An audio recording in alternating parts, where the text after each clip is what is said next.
Leslie Picker's got a lot more on Affirm Roblox and what that might mean. Hey, Leslie.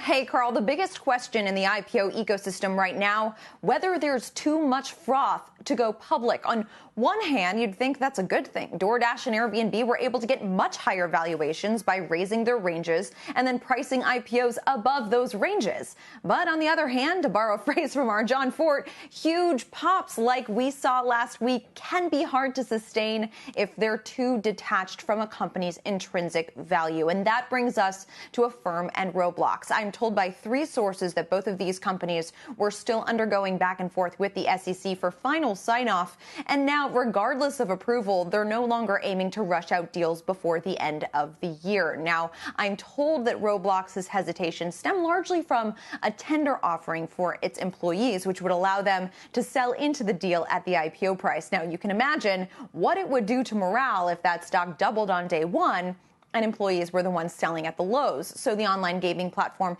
is going back to the drawing board. They're going to try and fix this IPO pricing process that has plagued some of their earlier IPOs of the year.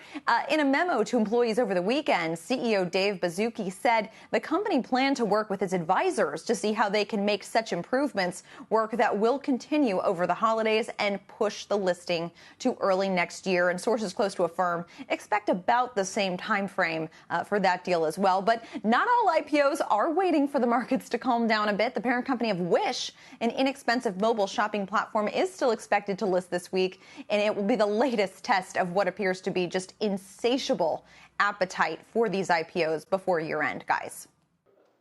Shepard Smith here. Thanks for watching CNBC on YouTube.